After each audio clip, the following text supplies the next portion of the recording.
The number one question I get asked on my weekly live streams is, should I wait for X? Right now it's Zen 3 and RTX 3000 series GPUs, but what X is changes over time.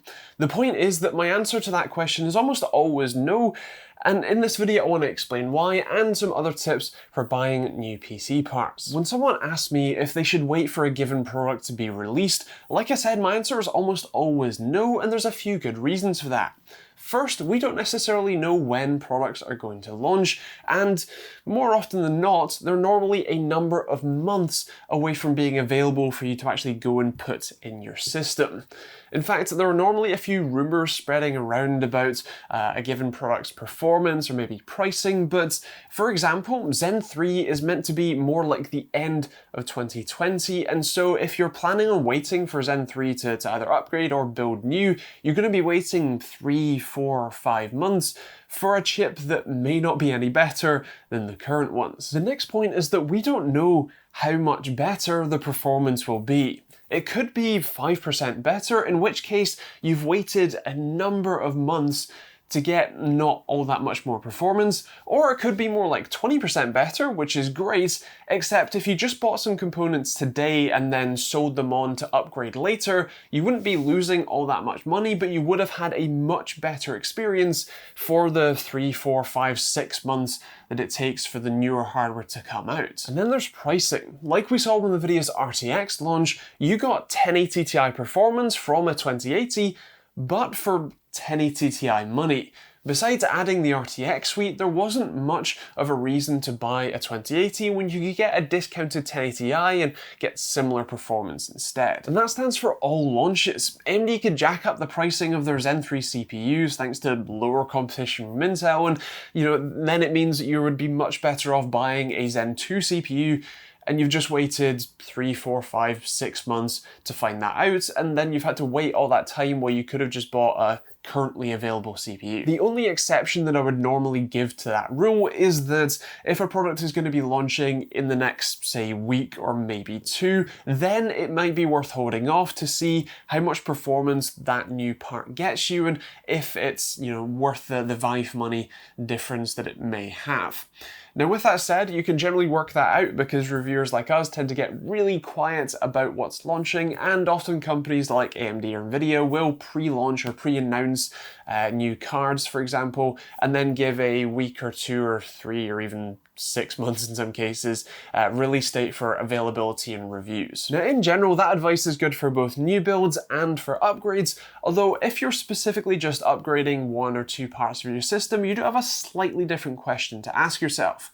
Can you hold out on the hardware you have right now, or do you need to upgrade, right this second? If you're just upgrading for the sake of upgrading, then sure, you can hold off and, see what's best, what's new, what's the coolest thing on the block.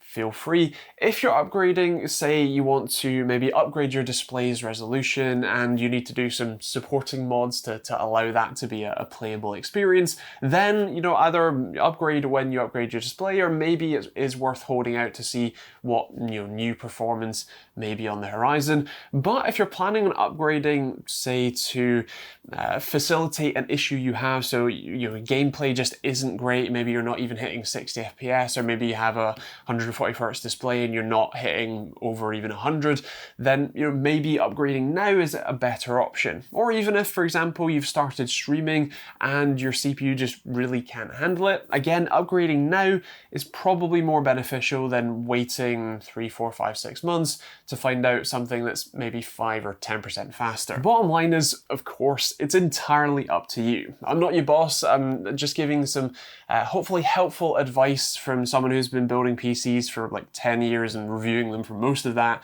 and has most of the latest hardware and tests it all anyway. So yeah, it's advice at the end of the day. And my advice in a specific sentence is buy what you want today, because you can always upgrade it later. Of course, there are also deals to be found on existing parts, and make sure you keep an eye on your local distributors, as they have a load of different sales and deals that they do, both manufactured sponsor deals. So for example, something like AMD discounting their current generation chips just slightly ahead of a new launch so you can get a better deal there. Even like special events like anniversaries or even random discounts and the usual, Black Friday holidays and that kind of thing. PC Part Picker is a great website to check to see who sells the part for the cheapest and see pricing trends as well. So keep an eye on all of that when you actually go to buy to get the best value. Now with all of that said, like I said, those are my thoughts, but I would love to hear yours in the comments down below. Are you someone who holds out for the latest and greatest hardware, or are you someone who just upgrades whatever they want when they fancy, or maybe you do a full new build every 2 to 4 years or whatever instead of upgrading individual parts? I'd love to hear your thoughts in the comments down below. Now with that said, that is pretty much it. If you're interested in this kind of video or just general PC building, reviews, that kind of thing, hit that subscribe button for more videos every Monday, Wednesday and Friday. I will leave some more videos on the end cards for you to check out when they pop up. And if you want to support the channel, there are a load of links in the description down below for merch or hoodies or t-shirts like this one. There's also a load of affiliate links like Overclocks UK and things like VPN options, Humble Bundle, Streamlabs OBS. And if you're interested, you can check out my editing PC setup. That's all linked in the description down below. Those are Amazon affiliate links that will take you to your local Amazon store. But that's pretty much it. Like I said, I'd love to hear your thoughts in the comments down below, but otherwise, we'll see you all in the next video.